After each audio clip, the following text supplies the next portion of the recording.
it is left to me, naturally, I will not be speaking about this matter this morning. I saw it and for some reason, I didn't want to address it. However, I come to understand that when you don't address these things, when these Islamic lunatics, these Islamic fanatics, these extremist fanatics, these Islamic bastards, when they speak, if you don't address it, it gives them a kind of a sense of fulfillment that truly they are controlling the narrative and all that they are saying is true. So I find it needful this morning to address this matter. Many of you have seen the video of the man, the confused entity from Jos, Sheikh Ginjiri. Is it Ginjiri or Ginjiri? Whatever Jiri it is. And coming out to talk about the Muslim ticket, calling Christians infidels, telling us that they don't care, that they are the one in power. So that the Muslim ticket was to show truly that Nigeria is an Islamic country. And went further to say a lot of nonsense, including the fact that they were sure that they continue like this, so that we will know that Muslims are more than Christians in Nigeria, and so therefore every Muslim should vote Bola Tinubu and Shetima again. These men don't care about development. These men don't care about progress. They have been killing in Jos. They have been killing in every part of the northern Nigeria. You will not see bastards like Ginjiri come out. You will not see lunatic like Ginjiri come out to come and talk. But you know that man is not just speaking gibberish. He's speaking from a place of intentionality. When we talk about the Islamization of Nigeria, Christians from the south, especially the one from the south, they have never run for their life. They have never experienced what religious riot is. They don't know what they've never perceived. They've never perceived or see what people are talking about when we talk about the agenda for Islamization. They think we're just talking for talking sake. And that is why you even meet some Christians when you talk to them about Islamization agenda, they'll tell you there's nothing like that because they have never been in that position. So they feel it is not true. They feel it is not real. The reason is simple because they have not felt the wrath of Islamic extremism before. If they have felt it, they will know. And so when this man is talking about this Muslim that Islamization, that they are going to Islamize, they are Islamizing Nigeria, you think he's joking. Now listen to this clip and then you're going to listen to Aero 5 years ago. Because many of you don't know that this Muslim ticket they did was a test. They tested something and they've achieved it. No, Aero 5 confirmed it. That the Muslim ticket was just not ordinary. It was a show to show that truly that they were dominating Nigeria. Many of you Christians in the north, in the south, you just think it is for anything. You don't understand. Most of you are too dull. You don't understand. Especially the one from the west, from Yoruba land. You don't understand. To you it's just about politics. But you don't know these guys are intentional. So when you see what they are doing, first they have established Sharia in 12 states. They have Islamic banking. They have a lot of things about Islam. They have Hizbah. They have Islamic court. They have Sharia court. Now they have achieved Muslim ticket. They have achieved Muslim ticket. And they are still planning for it for the second time. So that they'll tell you that for straight 8 years, we achieved Muslim ticket and there is nothing you can do about it. But you didn't know. Listen to El-Rufai a few years ago. You're going to listen to this Islamic idiot. This Sheikh Ginjiri can't you borrow banker. And let in the God punish you, punish everything that belongs to you. You lunatic. You think an elderly man like that should be sensible. That's why they say old age does not mean wisdom. That man is foolish. I curse you, Ginjiri. God punish you. Can't you borrow banker. God punish you. Sheikh it in the mutum. Idiot. Now listen to what he said a few years ago. Listen to what El-Rufai said a few years ago so that you know that it is not ordinary. What he was saying there, it's not just an ordinary statement. Look at the idiots that call themselves governors. The governor of Kano State, the governor of the Katsina State, they were all there. They were laughing. Listen to it.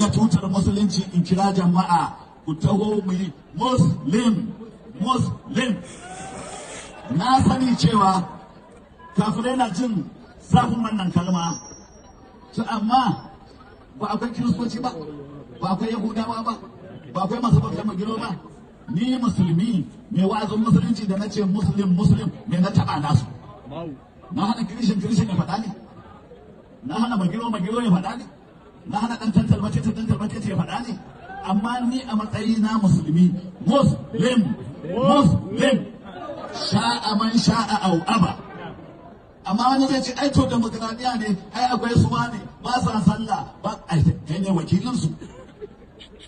To mu muna sallah, muna azumi. Kuma demokradiya kun ce majority carry the vote. Jama'a gauro da gauruwa, tuzuru da tuzuruwa, Allah ya ba ku abokan zaman tare na aure. Za su iya haɗa wannan taron? Da addini da aka yi amfani da shi, Allah ya ba a shiwaju nasara. Abinda muka samu muka yi a Kaduna yanzu an yi shi a ƙasa gaba daya. Babu wani makareci da zai zo ya ce zai fito ya ce shi zai yi siyasa na kiristanci ya ci zaɓe. Peter Obi ya yi ga inda yake. An yi maganin wannan, dole suka shi. Tun da Asiwaju ya ci zaɓe kan tsit. To da haka ne za a samu zaman lafiya. To these two idiots, Sheikh Gintiri and El-Rufai. Did you listen to El-Rufai? Do you know during the time of El-Rufai as a governor, he achieved the agenda of Muslim ticket. It was a Muslim that was his vice when he was a governor. So he was saying there in that video that so that they will know that it is Islam, the Muslims that have the power in this nation, and Nigeria is an Islamic nation, that what they achieved in Kaduna State, they also transferred it to the national, and they also achieved it in the national. Now when he's suffering the persecution now that Tinubu, people are crying for him. You don't know that the devil that El-Rufai is. Many of you don't know the devil that El-Rufai is. Yeah. Many of you don't know the devilish recalcitrant that El-Rufai is. And so what he said in that video, that they wanted to show that truly they are the ones that own Nigeria. And so what he achieved in Kaduna State with Muslim ticket, that they also did it in the national, and there's nothing anybody can do. Referring to us as infidels, Christians, referring to Christians as infidels, referring to insulting us. And then many of you from the south, some of you that are woke, that try to be liberal, don't understand this. So when we talk about Islamization agenda, you don't know. You don't know. If you vote Tinubu the second time, if you vote Tinubu the second time, you will be given, you don't know, you think it's just political. And to some those Yoruba boycott, you think it's just ethnicity. You don't know that they are telling you that there's a foundation on which Islam stands in Nigeria. And they'll tell you that this is what they are achieving, this is what they will still do. Look at the governors that sat down there. The people that sat down there as leaders. Look at governor of Katsina State. Look at governor of Kano State. They sat down there, they allowed this foolish old man to be talking. They are talking, they talk of Sharia. Go and see the north. It is rampant with banditry, rampant with terrorism. I tell you people, Nigeria will not develop with these bastards in our midst. You think I'm playing? I told you I will not be voting.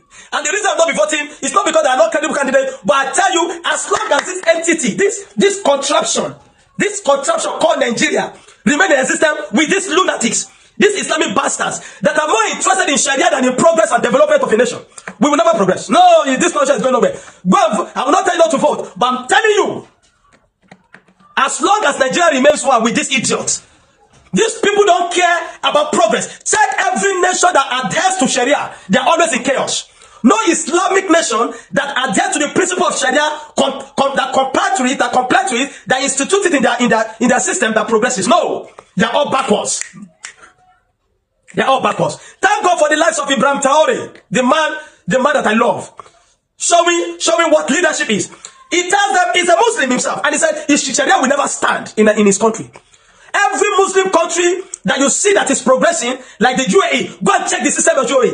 They do not permit extremism of any kind. They do not permit Sharia of any kind. They have their system, and then people can go there and invest. That's why people can go there and invest. Go and see this idiot in the north. Poverty-stricken, poverty ravaged, illiteracy, banditry, terrorism, Almanjirinchi, all food there. No single progress. They are the one holding Nigeria down. And as long as you have these bastards in our midst, we will never progress. So to you this morning, Sheikh Gintiri of Jos, the leader of Jihadist, the leader of Islam movement, may God punish you. Kachiburo Ubanka, idiot. If you allow Tinubu to win the second time, you will not know what to do to this nation. As a Christian, I'm telling you. You will not know. You think it's not about politics. You think it's not about ethnicity. You don't know that they are passing a statement across to you. And so this nonsensical man cannot talk about the terrorism, cannot talk about the poverty in the north, cannot talk about the Almanjiriti, out of school student, illiteracy in the north. He's boasting about Muslim. He's boasting about Muslim. God punish you. I didn't want to talk about it, but then I said, if you don't talk, if you don't address things like this, these bastards will continue they'll think they're controlling the narrative. And as long as you allow them to continue to control the narrative, they'll think there's something. People that are nothing, completely nothing. Send this message to that bastard, whosoever know him. Send this message. If you don't send this message to him, you are not doing well. Send this message. Let this message reach Sheikh Gintiri in Josh. Idiots. Send this message to him, foolish old man. You think because there is beard there is anything in his brain. The Lord punish you. The Lord curse you. I curse you, Gintiri. And every of those useless bastards that call themselves governor. Look at how they are seated there, like imbeciles. If you don't send this message to him, anytime you make such a statement again, I will come out fully for you. Sheikh Gintiri, I will come. You think about just okay. This is a man talking, and you know he's a leader of Jihadist. He's a leader of Jihadist, he's a leader of the Islamic movement. Man that has lot of other Islamic lunatics under him. He has the life of Gumi that are all together. You think Nigeria will progress with this thing? Let's not keep wasting our time. This we cannot go forward as long as these people remain with Nigeria. We will never progress. So people tell them, I said, no, well, Nigeria is a scam. The day we divide is the day we begin to breed fracture in this nation. Idiots. He made a statement. His name is Sheikh Yahya Jingir. And in that statement, which went viral on social media, he said, whoever does not want to accept a Muslim ticket should leave Nigeria because Nigeria belongs to them. The unfortunate thing in that outing was the fact that he made reference to anyone of not his Muslim faith is an infidel. You know, very derogatory. He said it publicly, brazenly. And he made that statement in the presence of top APC stalwarts. I think we saw the VP there and a lot of top APC stalwarts there. That statement was made. Nobody cautioned anybody. Like nobody said, stop it, or so sad, please don't make such a statement. So saying Nigeria belongs to them, saying that they determine the outlook of the country. So was that what the Muslim ticket was all about? They are shoving it in your face, Esther. That is the price you have to pay. But that's very dangerous. Esther. Would any one of them have accepted if you have a Christian president and a Christian vice at this day and age? You know it cannot Imagine happen. if it was a Christian that came out to make that statement to say, we control the world, we decide politics, we're in charge. How would these people have felt? Although he's speaking for himself, because a couple of Islam practitioners have come out to say he's speaking for himself. It's a lie. Would you consider him an extremist? He is speaking for all of them. Esther, is this the first time this type of statement has been made? You remember Remi Tinubu and what Sheikh Tenshi told her? Up to today, was that man prosecuted? I'm talking of the First Lady of the Federal Republic of Nigeria. Even the husband could not even do anything to counter that statement. Now, imagine if it was a pastor who made such a statement. Because the Christian Association of Nigeria has come out to say on national TV that it's wrong. They're not supposed to make such statements. Religious sentiments like this are dangerous at this point in time. They're in as much as Christians are tolerant, but people should be careful. Very calm, very gentle, very easy about the whole thing. What if it was the other way? What if such a statement was made by another religion? And this is a very sensitive period. Wouldn't the presidency have reacted to such an utterance? I've not heard any of the presidential aides or the spokespersons make reference to that statement and condemn it. Nobody has said anything about it. Because top APC stalwarts, I'm telling you, persons from the president's cabinet were in that meeting and everybody kept quiet when that cleric made such a statement. So are we saying that since there was no opera in that crowd, in that audience, that it is what all of them actually believe in that audience, despite the fact that nobody condemned it? Is that what every one of them believe? Esther, read the handwriting on the wall. No, you can't say we should read the handwriting on Read the the wall. handwriting on No the one wall. religion can claim to have what you call autocratic rule over anybody. Okay. You have Muslims predominant in the north, does not mean that you don't have Christians as well of equal measure in the north. You have Muslims predominantly in the south, does not mean you don't have Christians predominant as well in the south. So at election periods where you begin to hear religious sentiments and tribal sentiments take up the political space, what is the essence? And there are no rules and regulations to such remarks, even from the fact that you have the National Orientation Agency, you have the security forces who are meant to clamp down on any individual who makes such sensitive statements at a time that Nigeria is at the cusp. Esther, please, I will blame you and your Christian leaders.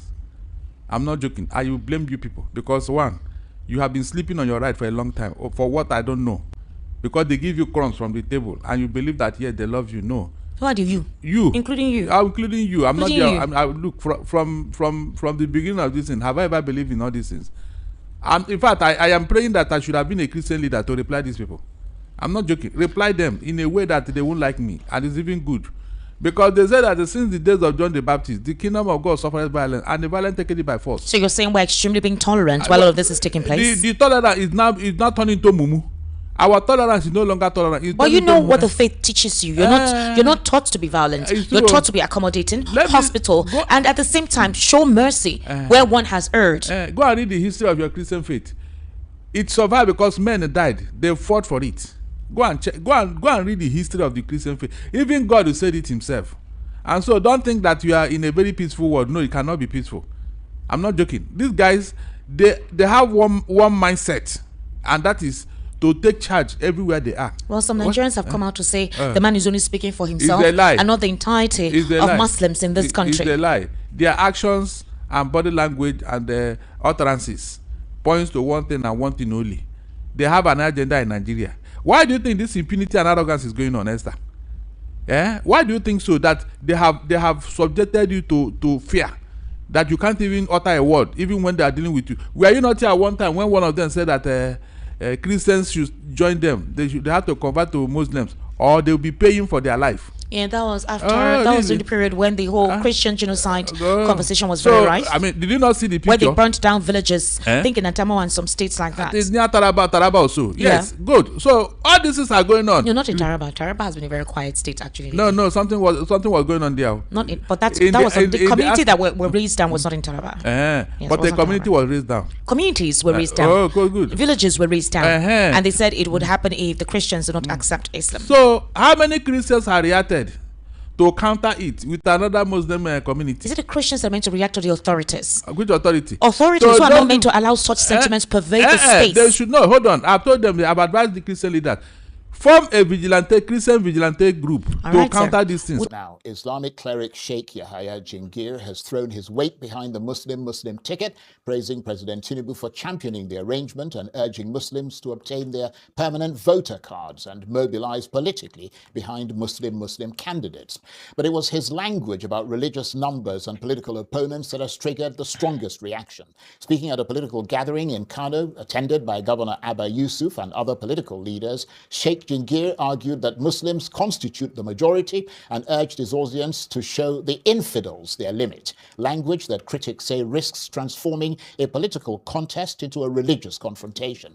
The comments have already drawn condemnation from figures including former aviation minister, now ambassador designate Fani Kayode, and former sports minister Solomon Dalung, who warned against the dangerous reduction of democracy to a contest of religious numbers. The Northern Christian Association leadership has also expressed concern, particularly over the use of the word infidel, arguing that the rhetoric goes beyond campaigning and becomes inflammatory.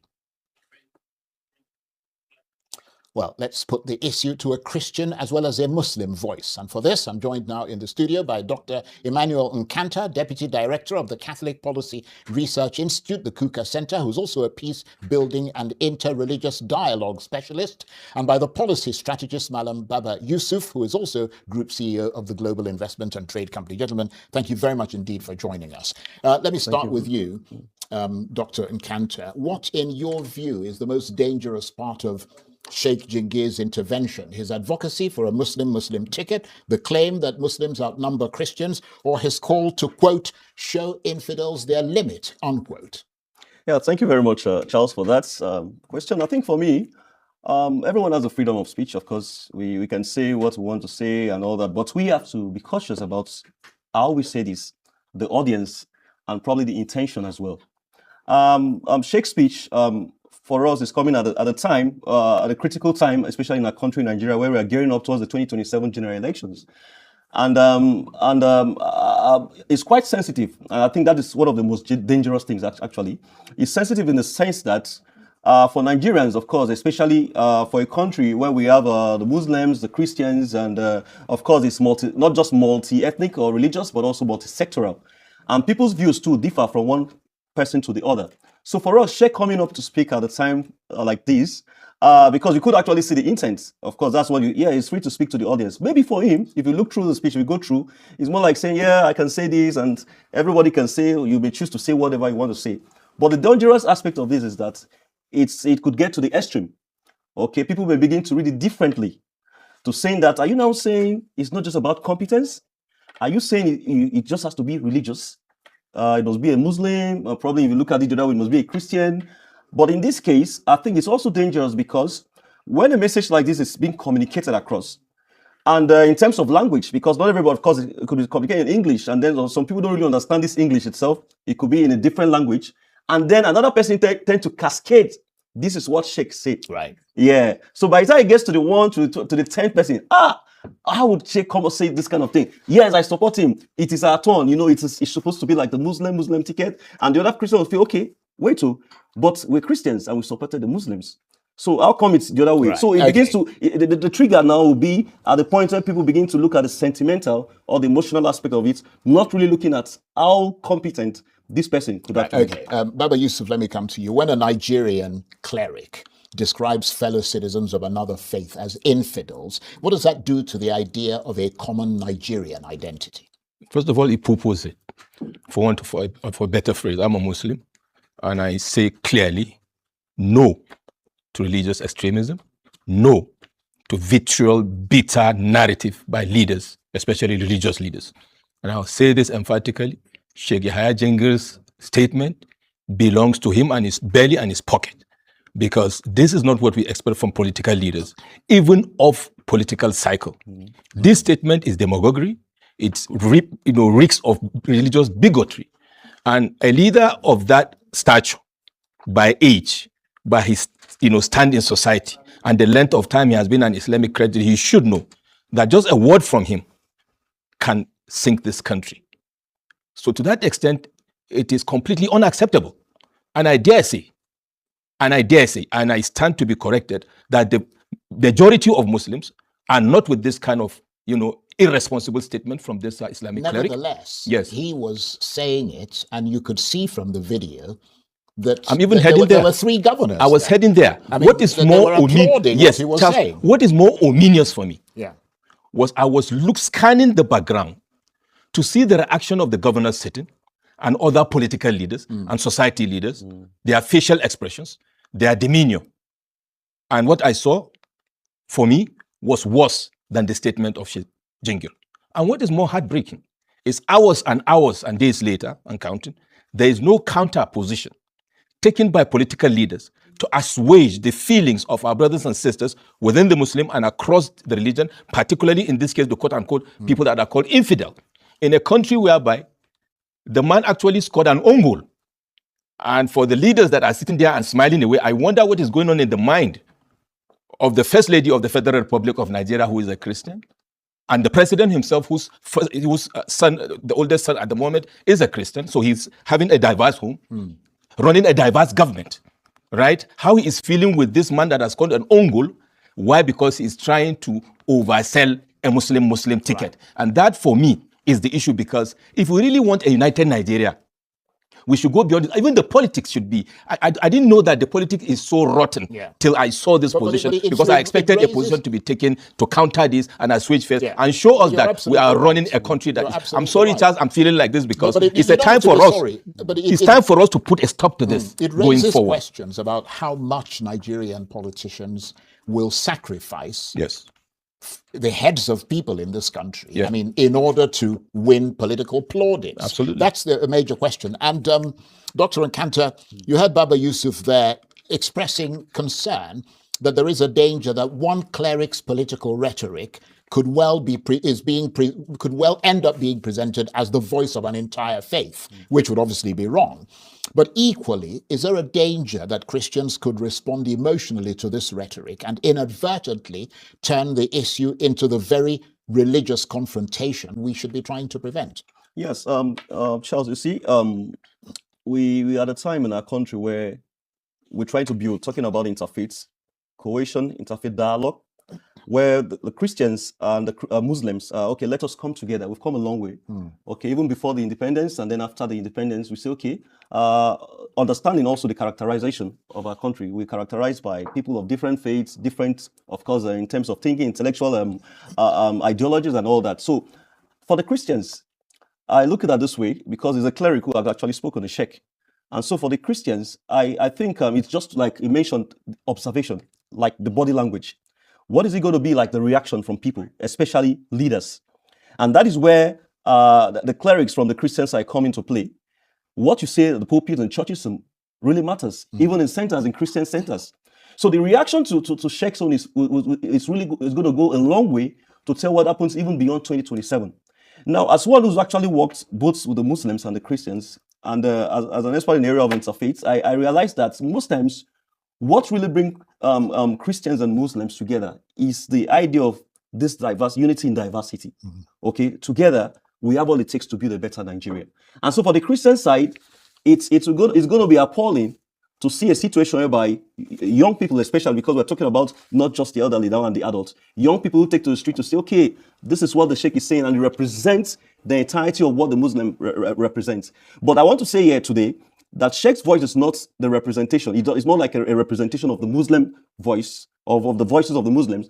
But the Christians too, of course, for us to take towards the church, not just the church, but also in our interfaith gathering, to say that truly, yes, we know we believe in a country called Nigeria, we believe in a better Nigeria, but it shouldn't be reposed on the content or the speeches that probably been projected by clerics. Let me ask you this, Baba Yusuf. You've said that you think the political leaders should publicly distance themselves from rhetoric like this, including, of course, preeminent, possibly the presidency, the APC, and so on. What do you think Muslims and Christians should do? I mean, what should responsible Muslim and Christian leaders be saying to their followers right now to ensure that disagreement over a political ticket does not become hostility between citizens?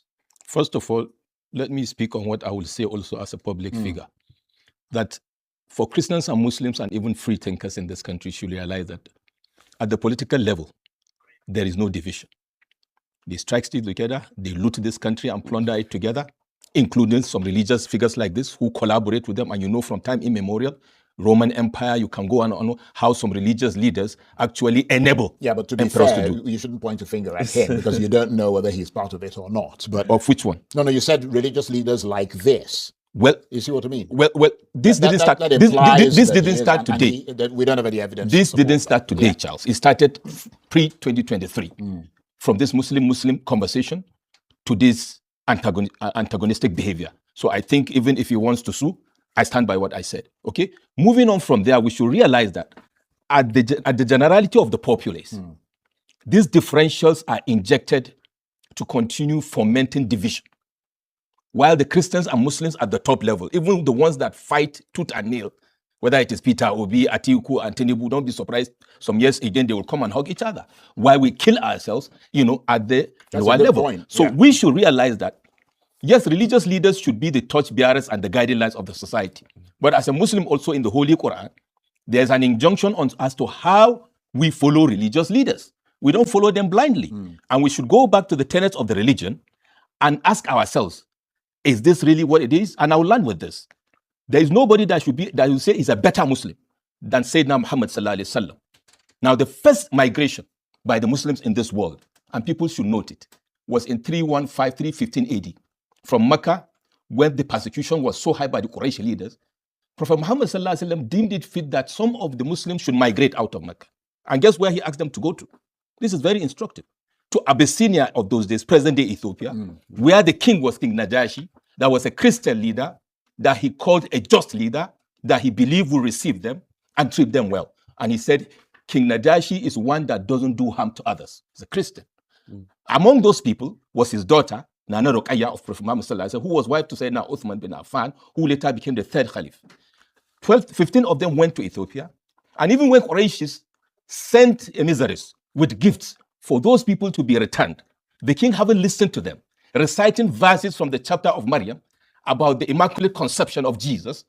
Recognize that, and I say, and I could, by Allah, what you have recited and what Jesus brought come from the same source. And to that extent, gave them asylum. And 100 more came, and guess what? They stayed there for 13 years and peacefully coexisted with their Christian hoods before they went back to Medina. What am I saying? And today we have a situation where people are calling others infidel. What I'm saying is that we should clear our eyes as people and follow leaders with our brains and eyes open, not blindly, and hero worship these people that actually have political objectives rather than religious leadership.